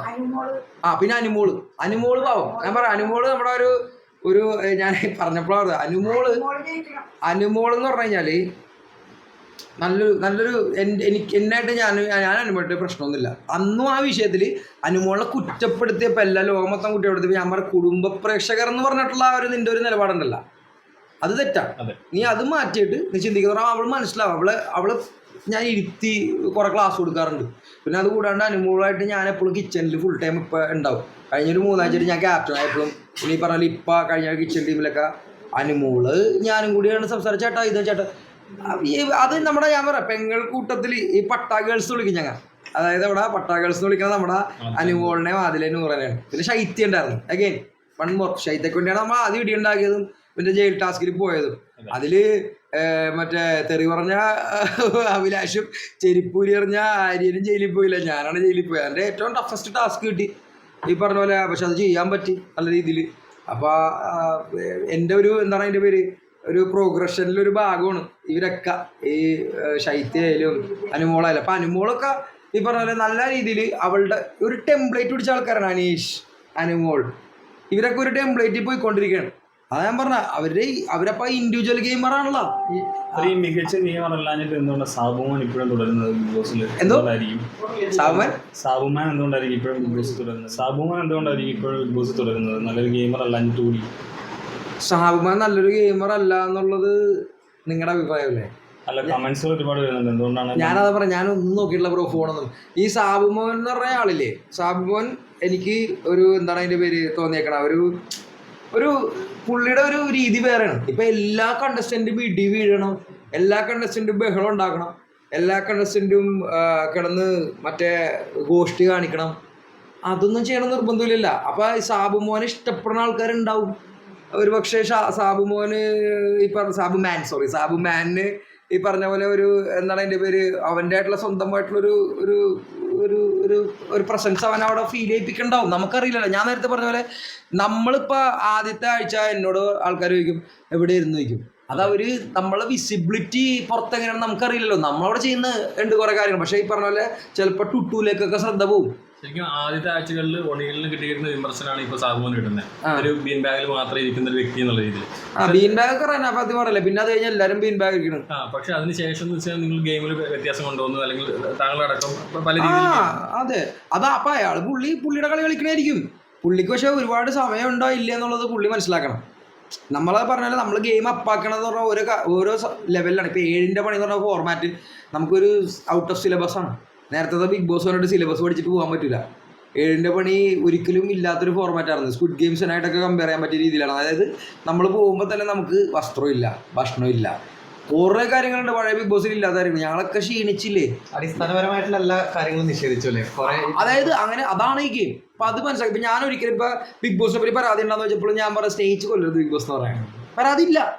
നമുക്ക് ഗെയിം കളിക്കാൻ പോയിക്കണം. അപ്പോൾ നമുക്ക് നമ്മുടെ ഗെയിം കളിച്ചില്ലെങ്കിൽ പിന്നെ എന്ത് കാര്യം ഇരിക്കണം. എല്ലാവർക്കും അവരവരുടെ സൗകര്യത്തിന് ഗെയിം കളിക്കാനാണെങ്കിൽ പിന്നെ വീട്ടിൽ നിന്ന് കളിച്ചാൽ പോലെ. അപ്പോൾ ഞാൻ പറഞ്ഞ പോലെ സാബുമാൻ്റെ കളി എന്ന് പറഞ്ഞാൽ ചിലപ്പോൾ ഇതായിരിക്കും അവൻ്റെ കളി. ഞാൻ സാബുമാനെ ഈ പറഞ്ഞ പോലെ എന്താണ് അതിൻ്റെ ഒരു നമ്മൾ പുറത്തുനിന്ന് കളി കാണാത്ത ആളായതുകൊണ്ട് സാബുമാൻ അവിടെ എന്തെങ്കിലും ഒരു പ്രസൻസ് ഫെയിൽ ചെയ്യണമെന്ന് നോക്കി നമ്മൾ നോക്കുമ്പോൾ സാബുമാൻ ലക്ഷ്മീനെ പോലെ പോയിട്ട് എല്ലാ പ്രശ്നത്തിലും പോയിട്ട് ശശിയാവണല്ലോ. ചിലപ്പോൾ ശശിയാവാണ്ട് മാറിയിരിക്കണായിരിക്കും സാബുമാൻ്റെ ഗെയിം. മനസ്സിലായി? പോയിട്ട് എല്ലാത്തിലും പോയിട്ട് മറ്റേ ഷാനവാസിൻ്റെ ബിന്നിയുടെ പ്രശ്നത്തിൽ പോയി തലയിട്ടിട്ട് ഞാൻ കണ്ടിട്ടില്ല. പിന്നെ നീ എന്തിനാണ് ശശിയാവാൻ വന്നത്? മനസ്സിലായ? അപ്പം അതുപോലെ ഒരു എന്താണ് ഒരു വ്യക്തിത്വം ഇല്ലാത്ത ആളായിട്ട് എനിക്ക് തോന്നിയിട്ടില്ല സാബുമാൻ. ബിന്നിയുടെ ഗെയിംസിനെ കുറിച്ച് എന്താ പറയാൻ? എന്തോ ബിന്നി എന്ന് വെച്ചാൽ കുത്തിത്തിരിപ്പ് എന്ന് പറഞ്ഞാൽ അതാ അവരിട്ട ടുട്ടും പിള്ളേരും ഇട്ടേക്കണ പേരല്ലേ. ഞാൻ ബിന്നിയുടെ ഗെയിം എന്ന് പറയുമ്പോഴത്തേക്കും ബിന്നിപ്പോൾ എന്താണ് ബിന്നി ഞാൻ നേരത്തെ പറഞ്ഞു ബിന്നി ഒരു പുലസ്ത്രീ മോഡാണ് ബിന്നിയുടെ കളി. പക്ഷെ ബിന്നി ടാസ്കൊക്കെ സൂപ്പറായിട്ട് ചെയ്യും. അപ്പോൾ ഞാൻ തന്നെ പറഞ്ഞിട്ടുണ്ട് ബിന്നി വുമൺ അല്ലെങ്കിൽ ലേഡി ഗെയിമേഴ്സിൽ ഏറ്റവും സ്ട്രോങ് ടാസ്ക് ചെയ്യുന്ന ആളാണ്. അപ്പോൾ ബിന്നിക്ക് ഇപ്പോൾ ക്യാപ്റ്റൻസി കിട്ടിയാലും ബിന്നിക്ക് മറ്റേ നോമിനേഷൻ ഫ്രീ ആയാലും ബിന്നി കളിച്ച് നേടിയെടുത്താണ്. ഓക്കെ, അപ്പോൾ അതിനെ നമുക്ക് ക്വസ്റ്റ്യൻ ചെയ്യാൻ പറ്റില്ല. നമ്മൾ ആളെ നന്നായിട്ട് ചെയ്യണമെങ്കിൽ ആക്സെപ്റ്റ് ചെയ്യണം. അപ്പം പിന്നെ ഈ പറഞ്ഞ പോലെ ബിന്നിയുടെ ഗെയിം എന്ന് പറഞ്ഞു കഴിഞ്ഞാൽ ബിന്നി കളിക്കട്ടെ, ബിന്നി കളിച്ചു കഴിഞ്ഞാൽ ബിന്നി മുന്നോട്ട് പോകും. ഈ ഫാമിലി വീക്കിലേ ഫാമിലി വന്നപ്പോൾ ബിന്നിൻ്റെ ഫാമിലിക്കാണ് കൂടുതൽ നല്ല അഭിപ്രായം, നല്ല അടിപൊളി നല്ല സ്വഭാവമാണ് എന്നൊക്കെ രീതിയിൽ ആൾക്കാർ കണ്ടിട്ടുണ്ടായിരുന്നു. അതെങ്ങനെ ഉണ്ടായിരുന്നു ഫാമിലി ഫാമിലി എന്ന് പറഞ്ഞാൽ ഇപ്പം എന്താണ് ഫാമിലി വീക്ക് കഴിച്ചിട്ട് ഇപ്പോൾ 2 ദിവസം കഴിഞ്ഞിട്ട് വീണ്ടും തിരിച്ച് ഞാൻ ഫാമിലിയിലേക്ക് എത്തി. അപ്പം ഫാമിലി വീക്കിന് കണ്ടപ്പോൾ എൻ്റെ മമ്മീനെ അനിയനെ കാണാൻ പറ്റിയ സന്തോഷം വേറെ തന്നെ അടിപൊളിയായിരുന്നു. പിന്നെ ഈ പറഞ്ഞ പോലെ ഏറ്റവും അവിടെ ഉള്ള എല്ലാവരോടും ചോദിച്ചു കഴിഞ്ഞാൽ ഏറ്റവും വയറും മനസ്സും നിറഞ്ഞ നമ്മുടെ ഫുട്ടുച്ചിക്കാരുടെ സ്വഭാവമാണല്ല. മമ്മി ഇവിടെ വീട്ടിൽ വന്നാലും എല്ലാവരെയും തീറ്റിച്ച് നല്ല രീതിയിൽ ഹാപ്പിയാക്കി വിടുന്ന ആളാണ്. അതേപോലെ അവിടെ വന്നിട്ടും ഈ പറഞ്ഞ പോലെ മമ്മി ഭക്ഷണം കൊണ്ടുവന്ന രീതി പറഞ്ഞാൽ കുറേയൊക്കെ കൂട്ടില്ല. പക്ഷേ അവിടെ തിരുതക്കറിയും ഈ ചെമ്മീൻ ഇതും വന്നായിരുന്നു നമ്മുടെ ഇവിടുത്തെ കൊച്ചിക്കാരുടെ. അതെല്ലാവരും അവിടെ മട്ടനൊക്കെ ഇടിയുണ്ടായല്ല, അത് എല്ലാവർക്കും നന്നായിട്ട് വീതിച്ചു കൊടുത്ത് എല്ലാവരും കഴിച്ച് നല്ല തൃപ്തിയായി എല്ലാവരും പറഞ്ഞുകൊണ്ടിരിക്കുക. അതിൻ്റെ ടേസ്റ്റ് പോണില്ല. ഈ ബിന്നിയൊക്കെ നല്ല പോളിങ് കിടന്നത്. പിന്നെ ഈ പറഞ്ഞ പോലെ മണത്തടക്കിടുന്നത് തിരുതക്കറി ഫുൾ ടൈം. അപ്പം മമ്മീനെ ഓർക്കാൻ വേണ്ടിയുള്ള മമ്മി തന്നെ അവിടെ ചെയ്ത്. പിന്നെ മമ്മി എന്ന് പറഞ്ഞാൽ ഒരു ആൾക്കാർ അപ്രീഷിയേറ്റ് ചെയ്യുന്ന കാര്യം എന്ന് പറഞ്ഞാൽ മമ്മിയെ അവിടെ മമ്മിക്ക് പിന്നെയാണ് ഷാനവാസ് പറഞ്ഞിട്ട് അറിയണം. ഈ ലക്ഷ്മി ഇഷ്യൂ ഉണ്ടായിരുന്നപ്പോഴത്തേക്കും മമ്മി ഭയങ്കരമായിട്ട് സിക്കായി, മമ്മി ഹോസ്പിറ്റലൈസ്ഡായി എന്നൊക്കെയുള്ള കാര്യങ്ങൾ നമ്മൾ അറിയണമല്ല. നമ്മളറിയണമല്ല ആ കാര്യങ്ങളൊക്കെ. അപ്പോൾ അത് ഷാനവാസിനോട് മമ്മി പറഞ്ഞത്. അപ്പോൾ ഞാനൊരു വക്കീലാണല്ലോ പറഞ്ഞ, ഞാൻ അവളെ പേടിപ്പിച്ച് അവിടെ നിർത്തിയല്ല. ഡിഫമേഷൻ ഞാൻ നീക്കിട്ട് തള്ളും. അത് ഞാൻ എന്തായാലും പ്രൊസീഡ് ചെയ്യുന്നുണ്ട്. അവളെ ഇപ്പോൾ ഈ ഫേക്ക് കോൺട്രവേഴ്സി ഉണ്ടാക്കാൻ വേണ്ടി നടക്കണം. അപ്പോൾ അവൾക്കൊരു അക്കൗണ്ടബിലിറ്റി ഇല്ല. ഞാൻ നേരത്തെ പറഞ്ഞ പോലെ ഈ ചിലവന്മാർ വന്നിട്ട് ഈ പോസ്റ്റിൻ്റെ അടിയിൽ വന്നിട്ട് കമൻറ്റ് ഇട്ടിട്ട് പിന്നെ അവൻ പോവും, മുങ്ങിക്കളയും. പിന്നെ അതിൻ്റെ അടിയിൽ വേറെ ഒരു 1000 പേര് തല്ലുപിടിക്കും. അപ്പോൾ ഈ പറഞ്ഞാൽ അതുപോലത്തെ ഒരു സ്വഭാവം റിയൽ ലൈഫിൽ കാണിക്കണമെന്നുള്ള ലക്ഷ്മി ഒരു ബോധമില്ലാത്ത വർത്താനാണ്. അത് ഞാൻ പറഞ്ഞില്ല, ഒരു കാര്യത്തിൽ വന്നിട്ട് ഇവള് ശശിയാകും, ഇപ്പോഴും ശശി ആയിക്കൊണ്ടിരിക്കണം. അപ്പോൾ അവള് എന്താണ് അവളുടെ ഗെയിം, ഞാൻ വഴിയേറ്റ് വന്നവളാണ്. അപ്പോൾ അതുപോലത്തെ അവളൊക്കെ ഈ ഫേക്ക് അലിഗേഷൻ എന്നൊക്കെ പറഞ്ഞു വരുമ്പോഴത്തേക്കും നമ്മളെപ്പറ്റി അവളൊരു പുരുഷ വിരോധിയാണ്. അവള് മിസ്ആൻഡ്രിസ്റ്റ്, അതായത് മിസ്ആൻഡ്രി എന്ന് പറഞ്ഞാൽ പുരുഷ വിരോധം. ഞാൻ മലയാളികൾക്ക് ഇൻട്രൊഡ്യൂസ് ചെയ്തൊരു ടേമാണ് അതോടെ. അതായത് എപ്പോഴും ഈ പുരുഷ വിരോധികൾ എന്ന് പറഞ്ഞാൽ അവർക്ക് ഒരേ ലൈനുള്ളൂ. അപ്പോൾ അവരെ ഈ പറഞ്ഞ പോലെ ഞാൻ ആദ്യമായിട്ട് കാണുന്നില്ല, ഫസ്റ്റ് ടൈം കാണുന്നില്ല. പുരുഷ വിരോധം ഫെമിനിസമാണെന്ന് കരുതി നടക്കുന്ന ആൾക്കാരുണ്ട്. എന്നാൽ ഇവളാണ് ആദ്യം വന്നിട്ട് ജിസേലിൻ്റെ മാരിൻ്റെ പുതപ്പുകളിയൊക്കെ പറഞ്ഞ് മുണ്ടാണ്ടിരുന്ന വെച്ചവള്. അപ്പോൾ ഇവളാണ് ഫെമിനിസ്റ്റ്. ഇവളെ പിടിച്ച് കാർക്കിച്ച് തുപ്പാന്ന് തോന്നുന്നു. എനിക്ക് അവളോട് യാതൊരു റെസ്പെക്റ്റില്ല. അതായത് ഇത്രയും ഒരു വൃത്തികെട്ട അരോചകമായ കണ്ടസ്റ്റൻറ്റ്. അതായത് ഇവള് പറയണത് മൊത്തം അവരാതും. ഇവള് വന്നിട്ട് അവിടെ കാണിക്കണമെന്ന് പറഞ്ഞാൽ ഇവളുടെ സൗണ്ട് വന്നാൽ നമുക്ക് കേൾക്കില്ല. ഇവള് പറയണുണ്ടാന്ന് ഇവളവിടെ ജീവിച്ചിരിപ്പണെന്ന് അറിയില്ല. എന്നിട്ട് അതിനിടയ്ക്ക് വന്നിട്ട് ഇവളുടെ കൊച്ചിൻ്റെ ഡ്രാമയുണ്ട് കുറച്ച് കൂടുതലായിട്ട്. അപ്പോൾ അതിനൊക്കെ ഒരുപാട് ഈ പറഞ്ഞ പോലെ ഇവള് വലിയ ഗെയിമറാണെന്നാണ് ഈ പുറത്തുള്ള ആൾക്കാർക്ക് തോന്നണം. എങ്ങനെയാണെന്ന് എനിക്കറിയില്ല. അത് എന്ത് രീതിയിലാണെന്ന് എനിക്ക് തോന്നുന്നത്. കാരണം വെച്ചാൽ ഇപ്പം നിങ്ങൾ നേരത്തെ സാബുമാനെ വീക്ക് ഗെയിമർ എന്ന് വിളിച്ചില്ലേ, എൻ്റെ അഭിപ്രായത്തിൽ അവിടെ വഴിതെറ്റ് വന്നത് ലക്ഷ്മിയാണ്. അത് ഞാൻ പറഞ്ഞ പോലെ ഒരു മരക്കഷ്ണം. ലക്ഷ്മിയുടെ ഫാമിലി വീക്കിൽ ലക്ഷ്മിനെ കുറച്ച് വിയോജിപ്പ്, അതായത് ലക്ഷ്മിനെ കുട്ടീനെ കാണാൻ സമ്മതിച്ചില്ല എന്നുള്ളത്. അല്ല, അതിപ്പോൾ ഞാൻ പറയട്ടെ, ഇവിടെ നമ്മുടെ ഗ്ലെന്നുണ്ട്, നമ്മുടെ കൂട്ടുകാരൻ ഗ്ലെന്നിൻ്റെ ചേച്ചിയുടെ മോളുണ്ട്. അതായത് മറ്റേ നമ്മുടെ ലിവു എൻ്റെ പ്രൊമോ വീഡിയോയിൽ വന്നപ്പോൾ അവർ പറഞ്ഞാൽ പറ്റില്ല എന്ന് പറഞ്ഞത്. അത് റൂൾസാണ്. 5 വയസ്സിൽ താഴെയുള്ള പിള്ളേരെ കാണിക്കാൻ പാടില്ലെന്ന് ലീഗലി, മനസ്സിലായോ? അപ്പം അത് അറിഞ്ഞുകൊണ്ട് അപ്പം അത്രക്കും ബോധം വെക്കില്ലേ. അതായത് ഇത് റൂൾസാണ്. ബിഗ് ബോസിലെ പ്രൊമോക്ക് വന്നപ്പോൾ അവർ ചെയ്ത സാധനമാണത്, റൂൾസ്. അതായത് ഈ കൊച്ചിൻ്റെ കൺസെൻറ്റ് ആവാനുള്ള സമയമായിട്ടില്ല ലീഗലി. അപ്പോൾ കൊച്ചൊരു 18 വയസ്സാകുമ്പോൾ പറഞ്ഞു നിങ്ങൾ എന്തുകൊണ്ട് തന്നെ ആ വീഡിയോയിൽ വീട്ടിൽ കയറ്റി എന്ന് ചോദിച്ചു കഴിഞ്ഞാൽ മനസ്സിലായോ? അപ്പോൾ അത് ആ റൂൾസ് മനസ്സിലാക്കാറില്ല. ഞാൻ പറഞ്ഞത് നേരത്തെ പറഞ്ഞല്ലോ, ഇവള് ശശിയാണ്. അപ്പോൾ ഈ പറഞ്ഞ കാര്യം ഇപ്പം ഇത് നേരത്തെ ഈ കാര്യം ഡിസ്കസ് ചെയ്തിട്ട് ഇതൊക്കെ സംസാരിക്കണം. ഇവളിപ്പോൾ അവിടെ ഒരു പുതിയ ഓർഗൻ ഡോണറിൻ്റെ ഒരു കേസും വന്നിട്ട് എല്ലായിടത്തും ചെവിയിൽ വന്നിട്ട് പറഞ്ഞു എന്ത് ചെയ്യണം എന്ന് പറഞ്ഞിട്ട്. അതൊക്കെ വിഡിത്തരം. ഇവൾ എന്തിനാണ് വന്നത് ബിഗ് ബോസിൽ എന്ന് എനിക്ക് തന്നെ അറിയില്ല. ഞാൻ പറഞ്ഞത് അവൾ ഒരു വലിയ ഗെയിമറാണെങ്കിൽ പിന്നെയും കുഴപ്പമില്ല. ഇപ്പോൾ ഈ പറഞ്ഞാൽ അവൾക്കൊരു സാധനം പറഞ്ഞിട്ട് ആ നിലപാടിൽ ഉറച്ചു നിൽക്കാൻ വേണ്ടി പറ്റൂല. അതിന് പറ്റാത്തൊരാളാണ്. വെറുതെ അവളല്ലാണ്ട് തഗ്ഗാണെന്നൊക്കെ ഈ പറഞ്ഞ പോലെ എനിക്ക് തോന്നിട്ടില്ല. വെറുതെ അവിടെ ഇരുന്നിട്ട് പോവാടി എന്ന് പറഞ്ഞാൽ പോകണ. നിലവിൽ ലക്ഷ്മി ആദില നൂറയ്ക്കെതിരെ അവർ ഇഷ്ടമല്ല, അല്ലെങ്കിൽ അവരെ കാണുന്നതിന് ഇഷ്ടമല്ല എന്ന് പറഞ്ഞാൽ പല വിഷയങ്ങളും ഇപ്പോൾ ഫാമിലി വന്നതിന് പോയതിന് ശേഷം ആദില നൂറിനെ സപ്പോർട്ട് ചെയ്യുന്ന അവരെ കൂട്ടുപിടിച്ചിട്ട് ഷാനവാസിനും അനീഷിനെതിരായിട്ട് ഗെയിം കളിക്കുന്നതായിട്ട് തോന്നിയിട്ടുണ്ട്. അപ്പോൾ ഇത് തന്നെ ഒരു പക്ക ഫേക്ക് ആയിട്ടുള്ളൊരു അലിഗേഷൻ പറയുക, അതിനുള്ളൊരു റീച്ച് ഉണ്ടാക്കുക, അങ്ങനെ ഒരു ഇത്. ഫേക്ക് എന്ന് പറഞ്ഞാൽ ഗെയിമർ ആയിരിക്കണം. ഞാൻ നേരത്തെ പറഞ്ഞ പോലെ ആദ്യം ജിസേലിനെയും ആര്യനെയും തെറി പറഞ്ഞ അവള്, പിന്നെ വന്നിട്ട് അവള് മറ്റേ ആര്യൻ്റെ കൂടെ എറുത്ത് പിടിക്കണം. പിന്നെ അത് കഴിഞ്ഞിട്ട് ആദ്യം ആദിലെന്ന് പറയുന്നത് അവള് മറ്റേ വീട്ടിൽ കയറ്റില്ല എന്ന് പറഞ്ഞിട്ട് ലാലേട്ടൻ പറഞ്ഞു വീട്ടിൽ കയറ്റുന്നു. എന്നിട്ട് പിന്നെ അവളുടെ അമ്മ വന്നിട്ട് പറഞ്ഞ് അവർ സിറ്റ് ഔട്ടിലിരിക്കാതെ. ആക്ഷേപം മനസ്സിലായി, അത് കേട്ടില്ലേ, സിറ്റ് ഔട്ടിലിരിക്കാം. അപ്പം ഇതൊക്കെ പറയണ അവള് പിന്നെ ഈ കാണിക്കണ എന്ത് കളിയാണ്, അത് ഫേക്കല്ല, അവള് ശശിയാണ്, വെറുതെ ശശിയാകുമ്പോഴാണ് അത്ര ഉള്ളൂ. ഞാൻ പറയാം ഫേക്ക് എന്നൊക്കെ പറഞ്ഞ ഒരു ഗെയിമറായിരിക്കും. ഇപ്പം ബിന്നിനൊക്കെ ഫേക്ക് ഗെയിമർ എന്ന് പറയാം.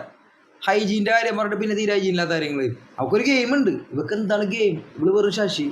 അപ്പൊ ഈ ബിഗ് ബോസിലെ ഏറ്റവും റോസ്റ്റ് ആയിട്ടുള്ള കണ്ടസ്റ്റന്റ് ഈ ലക്ഷ്മിയാണ് എന്ന് പറഞ്ഞാൽ മോശം കണ്ടസ്റ്റന്റ്. ഞാൻ വഴി തെറ്റി വന്നെന്ന് പറയുള്ളൂ. മോശം കണ്ടസ്റ്റന്റ് എന്ന് പറയുമ്പോഴത്തേക്കും ഈ പറഞ്ഞ പോലെ എന്താണ് അതിലൊരു മോശം അല്ലെങ്കിൽ എന്താണ് ഗുഡ് എന്നൊക്കെ ആൾക്കാർ തീരുമാനിക്കണം. ഞാൻ പറഞ്ഞത് വഴി തെറ്റി വന്ന കണ്ടസ്റ്റൻ്റാണ്. എൻ്റെ അഭിപ്രായത്തിൽ അതൊരു ഗെയിമർ പോലും അല്ല. ഈ പറഞ്ഞ പോലെ ഈ ഞാൻ നേരത്തെ പറഞ്ഞ പോലെ ഒരു നമുക്കൊരു എതിരാളി എന്നൊക്കെ തോന്നണമല്ല. ഈ അലഗേഷൻ വന്നപ്പോഴത്തേക്ക് ഞാൻ സോറി ആക്സെപ്റ്റ് ചെയ്യാൻ ഞാറൊന്നാണ്. ഒരു കാര്യം ചെയ്ത് ഒരാളെ കുത്തിക്കൊന്നിട്ട് സോറി പറഞ്ഞിട്ട് കാര്യമുണ്ട്. ഈ മസാനയുടെ കൂടെ ലക്ഷ്മി ഔട്ട് ആവണമെന്നുണ്ടായിരുന്നു. ഏത് എനിക്കാ? എനിക്ക് ലക്ഷ്മി ഒരു എതിരാളിയായിട്ട് തോന്നില്ല. ലക്ഷ്മി അവിടെ ഇരിക്കണമെങ്കിൽ ഇരുന്നോട്ടെ, കുഴപ്പമില്ല. എനിക്കതൊരു മസാനയുടെ കൂടെ അത് അവള് ആദ്യത്തിലല്ലേ, അപ്പൊ അവള് ശശിയായിരിക്കും. അതാ ബിഗ് ബോസ് ആക്കി കൊടുത്തില്ലേ. എനിക്ക് അത്രയും കോൺഫിഡൻസ് ഉള്ള, അതായത് ഇത് അവിടെ പറഞ്ഞ ഡയലോഗ് ഉണ്ട്, സോറി പറയേണ്ട എന്നോടല്ല, സോറി പറയേണ്ട all men born dead to be born എന്ന് പറഞ്ഞു കഴിഞ്ഞാല് പുരുഷന്മാരുള്ള ഇത്രയും വിരോധം നിന്റെ ഉള്ളിലുണ്ടെങ്കിൽ നീ എന്തിനാണ് പിന്നെ ഈ പറഞ്ഞ പോലെ അന്നത് ആ നിലപാടിൽ ഉറച്ചു നിൽക്ക്. ഞാൻ പുരുഷ വിരോധിയാണെന്നുള്ളത്. ഇവള് വന്നിട്ട് ഇവള് മറ്റേ ഈ പറഞ്ഞ പോലെ ഈ പുരുഷ വിരോധിയാണെന്ന് പറഞ്ഞിട്ട് അതിന്റെ ഗെയിമെങ്കിലും കളിക്കാം. അതും കളിക്കണില്ല. ആദ്യം ആന്റി LGBT ആയിരുന്നു, ഇപ്പൊ അതും കളിക്കണില്ല. പിന്നെ ഇവൾക്ക് എന്താണ് ഗെയിം? ഇവള് വേറെ ശശി അത്രേ ഞാൻ പറയാനുള്ള ഒരു ശശി കണ്ടസ്റ്റന്റിനൊക്കെ നമ്മൾ ഇത്രയും വാല്യൂ കൊടുക്കേണ്ട മൈൻഡ് ചെയ്യാണ്ടിട്ടേക്കണം, അത്രേ ഉള്ളൂ. എന്തിനാണ് മൈൻഡ്? ഞാൻ പറഞ്ഞില്ല, അനീഷ് എന്ന് പറഞ്ഞ ഒരാൾ ടെംപ്ലേറ്റിൽ കളിക്കാൻ. അനീഷും ഞാനും തമ്മിൽ എന്തെങ്കിലും പ്രശ്നം ഉണ്ടായിട്ടുണ്ട് അങ്ങനെ വലിയ കാര്യമായിട്ട് ഇല്ല. എന്താ കാരണം, അനീഷ് എൻ്റെ അടുത്ത് റെസ്പെക്ട് എനിക്ക് അനീഷിനോട് അങ്ങോട്ടുണ്ട്, അത്രേ ഉള്ളൂ. ഗെയിമിലെ റെസ്പെക്ട്. അക്ബർ ഞാനും തമ്മിൽ പല പ്രശ്നം ഉണ്ടാവും. അക്ബർ തെറി പറഞ്ഞിട്ട് ഒരു ആക്ഷൻ എടുത്തില്ല, മനസ്സിലായ? ഞാനൊരു ഇംഗ്ലീഷ് ഒരു സാധനം പറഞ്ഞു കഴിഞ്ഞാൽ തെറിയോയില്ലെങ്കിലും ബീപ്പ് ചെയ്തോളെ. അപ്പോൾ ഈ പറഞ്ഞ പോലെ അതൊക്കെയാണ് ഞാൻ പറഞ്ഞത്. അതായത് ഈ ടുട്ടുമോനൊക്കെ നമുക്കൊരു എന്താ പറയുക, ഒരു ഊളക്കളി കളിക്കണ ഒരു ഊളക്കളിയൻ വിളിക്കുക, മനസ്സിലായ? ഇത് ഈ കളി പോലും ഇല്ലാത്ത ആൾക്കാർ എന്ത് പറയും? ലാസ്റ്റ് ഒരു കാര്യം ചോദിച്ചിട്ട് ഇപ്പം എന്ന് വെച്ച് കഴിഞ്ഞാൽ ഈ അനിമോൾ പറഞ്ഞൊരു അലിഗേഷൻ, ജിസയിൽ ആര്യൻ അവരുടെ റിലേഷൻഷിപ്പ് ഏതെങ്കിലും രീതിയിൽ തെറ്റായിട്ടുള്ള റിലേഷനാണ് താങ്കൾക്ക് ഒരു 62 ദിവസം അവിടെ നിന്ന് തോന്നിയിട്ടുണ്ട്. അവരെന്തോരം ചെയ്തോട്ടെ, ഹൂ കെയർസ്? ഇതാണ് ഞാൻ പറഞ്ഞ എൻ്റെ നിലപാടാണ്. Who CARES? ജിസയിലും ആര്യനും എൻ്റെ ഫ്രണ്ടാണ്, അനിമോളും എൻ്റെ ഫ്രണ്ടാണ്. ഇവരെല്ലാവരെയും ഞാൻ ഒരേ രീതിയിലാണ് കാണണം, മനസ്സിലായി? അവരുടെ ഗെയിം, നമ്മളിപ്പോൾ ഒരു ഗെയിമർ എന്നുള്ള നിലക്ക് അവരുടെ സ്ട്രാറ്റജി പൊളിക്കാൻ നോക്കും, അതിന് പലതും പറയും, മനസ്സിലായി? ഇപ്പോൾ ഈ പറഞ്ഞ പോലെ നേരത്തെ പറഞ്ഞില്ലേ 7ൻ്റെ പണിയിൽ സിലബസിൽ വരുന്ന സാധനങ്ങളല്ല, ഔട്ട് ഓഫ് സിലബസ് ആയിട്ടുള്ള കാര്യങ്ങളാണ് 7ൻ്റെ പണിയിൽ. പക്ഷെ നേരത്തെ ഉള്ള സിലബസിലുള്ളതാണ് ലൗട്ട് ട്രാക്ക് എന്നൊക്കെ പറഞ്ഞ കാര്യങ്ങളൊക്കെ. അത് പിടിക്കണവർ ചിലപ്പോൾ അതായിരിക്കും അവരുടെ ഗെയിം. അപ്പോൾ നമ്മളത് വിളിച്ചു കൊടുക്കണം. കാരണം ഒരാളെ വീക്കാക്കി കഴിഞ്ഞാൽ ആളെ മറ്റാൾ പോവുള്ളൂ. അപ്പോൾ നമ്മളിപ്പോൾ എൻ്റെ ലാസ്റ്റ് നോമിനേഷനിൽ ഇപ്പോൾ ജിസേലിനെ പറഞ്ഞ ജിസേൽ ഇന്നോ നാളെ പോവും. അതാണ് ഞാൻ പറഞ്ഞത്. അപ്പോൾ അത് നമ്മുടെ ഗെയിമല്ലേ. നമുക്ക് ഗെയിമിൽ മുന്നോട്ട് പോകണമെങ്കിൽ ആൾക്കാരെ കളയണ്ടേ? അപ്പോൾ ആൾക്കാരെ വെറുതെ അവിടെ നിർത്തുമോ? അതാ ഞാൻ പറഞ്ഞത്, നമുക്ക് ഈസി ആയിട്ട് ആൾക്കാരെ അവിടെ വെക്കും. ഇപ്പം ജിഷിനില്ലേ, ജിഷിൻ വയൽക്കാട്ടിൽ വന്നില്ലേ, ജിഷിൻ, പ്രവീൺ, മസ്താനി, സാവുമാൻ, ലക്ഷ്മി. അതിൽ ജിഷിനെ ഒരിടത്തൊരിടത്ത് ജയിപ്പിച്ചാണ് ഞങ്ങൾ, അറിയോ? ഞങ്ങളവിടെ ജയിപ്പിച്ചാണ് ജിഷിനെ. കാരണം ജിഷിനെ കളയാൻ ഈസിയാണ്. ബാക്കി 4 പേരെ എവിക്ഷനിലിടാം. അതുകൊണ്ട് പോയില്ലേ, മസ്താനിയും പ്രവീണും പോയില്ലേ, അത്രേ ഉള്ളൂ. അതാണ് കളി. ഈ ഒനിലിന് ഒരു അൺഫെയർ എവിക്ഷൻ തോന്നുന്നുണ്ടോ? ഞാൻ അൺഫെയർ എന്നൊന്നും പറയില്ല, അതൊക്കെ പ്രേക്ഷകർ തീരുമാനമുണ്ട്. ഞാൻ പറഞ്ഞല്ലേ, ഞാൻ ഹാപ്പിയാണ്. ബിഗ് ബോസിനോട് അതീവ ഗ്രാറ്റിറ്റ്യൂഡുണ്ട്. ആ ബിഗ് ബോസ് എന്നുള്ളൊരു മനുഷ്യനെ ഞാൻ മിസ് ചെയ്യും. ഓക്കെ, ബിഗ് ബോസിനോടും ഏഷ്യാനെറ്റിനോടും ജിയോ ഹോട്ട്സ്റ്റാറിനോടും എൻ്റെ മോൾ ഷൈനോട് എനിക്ക് പറയാനുള്ളത് നന്ദി മാത്രമേ ഉള്ളൂ. ഈ ഒരു കൺക്ലൂഷൻ ഇപ്പോൾ ജിസേൽ ആര്യൻ്റെ സൗഹൃദത്തെ നിങ്ങൾ തന്നെ പിന്നീട് രാത്രി സംസാരിക്കുന്നുണ്ട്. ഇപ്പോൾ ഞങ്ങൾ കാണുമ്പോൾ സൗഹൃദത്തിൽ ലവ് ട്രാക്കിലേക്ക് പോകുന്നുണ്ടോ എന്ന് സംശയമുണ്ടോ? അല്ലെങ്കിൽ വേറെ? ഞാൻ അതാ പറഞ്ഞ എൻ്റെ ഗെയിം എന്ന് പറഞ്ഞാൽ ഒരു സ്ട്രാറ്റജി ഉണ്ടെങ്കിൽ അത് പൊളിക്കാന്നുള്ളതാണ്. അപ്പോൾ ലവ് ട്രാക്ക് എന്നുള്ള സ്ട്രാറ്റജി നാട്ടുകാർക്ക് ഇട്ടുകൊടുത്താലേ എനിക്ക് പൊളിക്കാൻ പറ്റുള്ളൂ. അത് ഞാൻ പറഞ്ഞു, ഞാനിപ്പോൾ നോമിനേറ്റ് ചെയ്യും. കാരണം എന്താണ്, ആര്യൻ്റെ ഗെയിം വീക്കാണ്, ജിസേലിൻ്റെ ഗെയിം വീക്കാണെന്ന് എനിക്ക് നോക്കേണ്ട ആവശ്യമില്ല. 2 പേരും 3 ആഴ്ചക്ക് ശേഷം പിന്നെ ടാസ്ക് ഒന്നും എടുത്തിട്ടില്ല, ഇത് തന്നെ പിടിച്ചിട്ടുള്ളൂ. അത് നമ്മൾ പറയും. അവിടെ ഒരു ഗെയിമർ എന്ന നിലക്ക് ഒരാളുടെ സ്ട്രാറ്റജി പൊളിക്കാന്നുള്ളതാണ് നമ്മുടെ കളി. ആദ്യത്തെ ആഴ്ച തന്നെ ഗ്രൂപ്പ് കളിക്കണവന്മാരുടെ സ്ട്രാറ്റജി പൊളിക്കലായിരുന്നു നമ്മുടെ പരിപാടി. ഓരോ സ്ട്രാറ്റജിയാണ് തൂറു. അപ്പോൾ നമ്മുടെ ഗെയിമർ എന്നുള്ള നിലക്കുള്ള ചിന്താഗതി എന്ന് പറഞ്ഞു കഴിഞ്ഞാൽ നമ്മൾ അതിനെപ്പറ്റി ഡിസ്കസ് ചെയ്തില്ലെങ്കിൽ ഇതൊരു ഇഷ്യൂ ആവൂലല്ലേ. ഇതൊരു ഇഷ്യൂ ആയാലല്ലേ പിന്നെ ഈ പറഞ്ഞ അവരുടെ വീട്ടുകാർ വന്നിട്ട് അവർ മാറിക്കിടന്നല്ല. കണ്ട എന്തുകൊണ്ട് അവരുടെ വീട്ടിൽ നിന്ന് ഫീഡ് ചെയ്ത ന്യൂസ് എന്താണ്? അപ്പം ഞാനായിട്ട് ഉണ്ടാക്കേണ്ട ആവശ്യമില്ലൊന്നും. അപ്പോൾ ഞാൻ അവരുടെ ഫ്രണ്ട് എന്നുള്ള നിലക്ക് അവർ സ്ട്രാറ്റജി വിളിക്കാൻ മാത്രം നോക്കിയിട്ടുള്ളൂ. അവരുടെ കൂടെ ഏറ്റവും സപ്പോർട്ടായിട്ട് നിന്നുള്ള ആൾ ഞാൻ തന്നെ. ഈ വീട്ടുകാർ വന്നു, അവർ മാറിക്കിടന്നു, അതേ കാര്യം തന്നെ വേറെ രീതിയിൽ പോർട്രേറ്റ് ചെയ്ത ആളല്ലേ അനുമോള്? ഏത് അവര് ഒരുമിച്ച് കിടക്കുന്നത് ശരിയല്ല അന്നത്തെ ഇഷ്യൂ അല്ലേ, അന്നത്തെ ഇഷ്യൂ. പക്ഷെ അനുമോള് പറഞ്ഞതെന്ന് പറഞ്ഞാൽ വേറെ രീതിയിലേക്കാണ്. അനുമോള് ഭയങ്കര ജഡ്ജ്മെൻ്റൽ ആയിട്ടുള്ള രീതിയിൽ സംസാരിച്ചപ്പോഴത്തേക്കും നമുക്ക് അതിൻ്റെ കൂടെ നിൽക്കാൻ പറ്റില്ല. നമ്മൾ പറഞ്ഞ ജഡ്ജ്മെൻ്റൽ, നമ്മൾ പറഞ്ഞ സ്ട്രാറ്റജിയാണ്. ജഡ്ജ്മെൻ്റൽ ആയിട്ടുള്ളൊരു കാര്യം പറയണില്ല. ഞാൻ നേരത്തെ പറഞ്ഞില്ല, അവരെന്തുകൊണ്ടിലായിക്കോട്ടെ, ഹൂ കെയർസ്. അല്ല, അങ്ങനെയല്ലേ പറഞ്ഞത്. ഇതെന്ന് വെച്ചാൽ അവരുടെ അനുമോൾ പറഞ്ഞൊരു വിഷയം തന്നെയാണ്. അത് വീട്ടുകാരെ വന്നപ്പോൾ അവർ ഒരുമിച്ച് നിൽക്കുന്നതും ഒരുമിച്ചുള്ളൊരു കോംബോയും ഒരുമിച്ച് കിടക്കുന്നതിനോട് താല്പര്യമില്ല. അതായത് ജിസേലിന് നമ്മൾ ഡയറക്റ്റ് അവരോട് പറഞ്ഞു. അപ്പം ഞാൻ കേൾക്കണല്ലോ, ഇതാണ് പറഞ്ഞെങ്കിൽ അതായിരിക്കും കാരണം. വളരെ വ്യക്തം. അപ്പോൾ ഇപ്പോൾ ബിഗ് ബോസിൽ പോയി, അത് നിങ്ങളുടെ വലിയ ആഗ്രഹം, അമ്മയുടെ ആഗ്രഹം, അങ്ങനെ എല്ലാം സാധിച്ചു. ഇപ്പോൾ ഫോട്ടോ വെച്ചിട്ട് സന്തോഷം. ഇനി എന്താണ് ഫ്യൂച്ചർ പ്ലാനുകളും കാര്യങ്ങളൊക്കെ? എന്നെ നിങ്ങൾ ടി വി തന്നെ കാണും. അത് ഉറപ്പായിട്ടും ഞാൻ എന്തായാലും ഒരു ടി വിയിൽ ഉണ്ടാവും. പിന്നെ എന്താണ്, കുറച്ചാൾ നമുക്ക് ഈ ബിഗ് ബോസിലെ ഒനിയിൽ എന്ന് പറയുന്നത് മലയാളികൾക്ക് സുപരിചിതമായി. അപ്പം ഈ പറഞ്ഞ പോലെ എനിക്ക് പോയ പോലെയല്ല ഞാൻ തിരിച്ചു വന്നേക്കണം. ഞാൻ FC ബോയ് ആയിട്ട് പോയി, ഞാൻ ബിഗ് ബോസ് ലെജൻഡായിട്ട് തിരിച്ചു വരുന്നു. അപ്പോൾ ഇനിയിപ്പോൾ മലയാളി പ്രേക്ഷകർ നമുക്കൊരു ഈ മുഖം അറിയാം, ഞാൻ എന്താണെന്ന് മനസ്സിലാക്കി. ഈ പറഞ്ഞ പോലെ ഞാൻ സംസാരിക്കുമ്പോൾ എൻ്റെ രീതിയിലുള്ള ഇംഗ്ലീഷ് ആയാലും എൻ്റെ രീതിയിലുള്ള കുറേ കാര്യങ്ങൾ ഞാൻ ലാലേട്ടനായിട്ട് സംസാരിക്കുമ്പോൾ എല്ലാ എപ്പിസോഡിലും നിങ്ങൾ നോട്ടീസ് ചെയ്യണ്ടാവും. ഈ പറഞ്ഞ പോലെ എൻ്റെ ആയിട്ടുള്ള ലിറ്ററേച്ചറും ഞാനൊരു ബുക്ക് എഴുതിയിട്ടുണ്ട്. ഈ പറഞ്ഞ പോലെ അതേപോലെ എനിക്ക് എഴുത്തും ലിറ്ററേച്ചറിനോടുള്ള താല്പര്യമുള്ള, പിന്നെ എനിക്ക് ഫുഡുണ്ട്, കൾണറി, ആന്ത്രപ്പോളജി, റിസർച്ച്, ഇങ്ങനത്തെ കുറേ കാര്യങ്ങൾ ഞാൻ ചെയ്തുകൊണ്ടിരിക്കുകയാണ് ഇപ്പോഴും. കമ്മ്യൂണിറ്റി മേശ എന്ന് പറഞ്ഞിട്ട് ഞാൻ ഒരു സ്റ്റോറി വോക്ക് നടത്താറുണ്ട്. ഫാൻറ്റാസ്മ രാത്രി ഫോട്ടോജിനെ പറ്റിയുള്ള ഒരു ഫോട്ടോജിൻ്റെ റെപ്രസെൻറ്റേറ്റീവ് ആണല്ലോ. അപ്പോൾ എന്നെ എന്തായാലും FC ബോയ് ആയിട്ട് തന്നെ കാണും. പക്ഷേ ഞാൻ ഇപ്പോൾ ഒരു ബിഗ് ബോസ് ലെജൻഡ് ആയതുകൊണ്ട് ഈ ചെയ്യുന്ന കാര്യങ്ങൾ തന്നെ കൂടുതൽ ഒരു നല്ല രീതിയിൽ വലിയ രീതിയിൽ ചെയ്യണം. പിന്നെ എനിക്ക് ഇങ്ങനെ സംസാരിക്കാനുള്ള ഒരു കഴിവുള്ളതാണ്. അവിടുത്തെ സ്പോൺസർ ടാസ്ക് ഒക്കെ നോക്കിക്കഴിഞ്ഞാൽ എല്ലാം ഞാനായിരിക്കും ജയിക്കണത്. ഡിബേറ്റ് ആയാലും ഞാനായിരിക്കും ജയിക്കണം. അവസാനം ബിഗ് ബോസ് എന്നെ പിടിച്ച് മോഡറേറ്റർ ആക്കി. കാരണം ഡിബേറ്റ് എന്നിട്ട് ഞാൻ ആ ടീം ജയിക്കും. അപ്പോൾ അതുകൊണ്ട് ഞാൻ ഈ പറഞ്ഞ പോലെ എനിക്കതിനൊരു ആക്സെപ്റ്റൻസ് കിട്ടിയല്ലോ മലയാളി ഓഡിയൻസിൽ. അത് മതി. പിന്നെ ഞാൻ എൻ്റെ അടുത്ത് തല്ലുപിടിച്ച് കഴിയുമ്പോൾ ഞാൻ മട്ടാഞ്ചേരിക്കാരനാകും. അത് വേറെ. ലാസ്റ്റ് ക്വസ്റ്റ്യനോട് നിർത്താണ്. ലാലേട്ടനോട് ഇറങ്ങി പറയുന്ന ഡയലോഗ് പറഞ്ഞില്ല, ഡയലോഗ് ഒന്നും ഇംഗ്ലീഷിലുള്ള ഡയലോഗ് പറയും. മറ്റേ നമ്മുടെ ആ ഒരു ചെറിയൊരു കവിതയാണോ? ആ സമയത്ത് ലാലേട്ടൻ്റെ അവാർഡ് കിട്ടിയ പറഞ്ഞാണല്ലോ. ഇത് ഞാൻ ഇന്ന് ഇറങ്ങിയ സമയത്ത് പറഞ്ഞല്ലേ. അത് എന്തായിരുന്നു എനിക്ക് ഞാൻ ചിന്തിക്കുന്നുണ്ട്. ഞാൻ അവിടെ നിന്ന് ഉണ്ടാക്കിയത് വീപ്പ് എന്തായിരുന്നത് ബ്രോ, അത് സ്പോർട്ടീവ് ഒന്നാണ്. ഇപ്പൊ സ്പോർട്ടീവ് എന്നുള്ള സാധനം നിങ്ങൾ എനിക്ക് ഇവിടെ എല്ലാവരും എപ്പോഴും ഞാൻ എൻ്റെ ഒരു ടാഗ് ലൈൻ ഉണ്ട്. Ladies and gentlemen, boys and girls, this is FC boy live and direct from fort Cochin. Okay, thanks guys.